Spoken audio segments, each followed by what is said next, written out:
Hello mga mi! Welcome na naman sa ating panibagong video! At ito na nga po pala ang ating 11th day ng ating 49 days sa Ahon Mahirap Challenge. Kumusta na kayo mga mi at mga kaahon ko? Ako, ito, mukha namang sayang-saya dahil hindi lang yung pinamili namin ang sinundo ni boss, pati kami nakasama! Siguro ay may nagtatanong bakit parang araw-araw kami sinusundo ni boss. Opo, totoo po yun. Araw-araw po kaming sinusundo ni boss dahil araw-araw din po kaming namimili. Bakit? Ay ganun lang po talaga siguro kapag wala kang ekstrang pera na pambili ng pang-stock. Kaya naman po yung ipinamimili namin sa araw-araw ay ang puhunan namin na pinaiikot-ikot lang. Ikot-ikot lang, ikot-ikot lang, ikot-ikot lang talaga. Teka lang be, parang may mali. Parang to the tune of dahan-dahan lang yun ah. Huwag ka na maingay be, imbis hindi halata eh. Tayo lang nakakaalam. Pero ang isa na rin sa pinakadahilan kung bakit araw-araw kaming namimili ay para makasiguro kang gamot ay laging bago. Ay hindi, mali.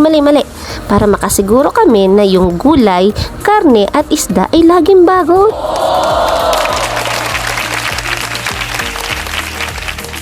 Kayo ba mga mi, mga kaahon ko, naniniwala ba kayo na sa negosyo ay hindi araw-araw Pasko? Ako oo, kasi sabi ni Julina nung bata pa ako, nasa puso daw natin ang Pasko. Seryoso mga mi, opo, naniniwala talaga ako na hindi araw-araw Pasko sa pagnenegosyo dahil may araw na dumadaan yung matumal at meron din yung araw na dumadaan na malakas. Pero ramdam nyo rin ba na kapag matumal, parang mas ramdam mo yung pagod. Pero naman kapag malakas, oo nakakapagod siya pero wag ka, hypermart ang mga tao, masaya. At dito nga lumalabas ang pagiging madiskarte nating mga Pilipino, tama ba? Kaya naman kung masipag ka, matyaga, may dedikasyon at may pagmamahal, alam ko ikaw yan kaahon ko, sabay-sabay tayong makakaahon sa hirap. Kaya naman mga mi at mga kaahon ko, halikat sabay-sabay nating sayawin itong second single release ni Sir Wilbert Tolentino na Pusong Malambot!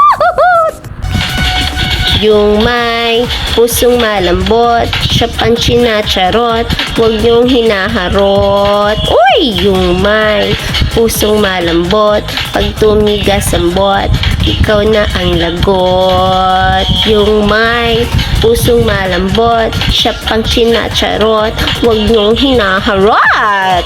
Pang may pusong malambot, pag tumigas ang bot, ikaw na ang lagot.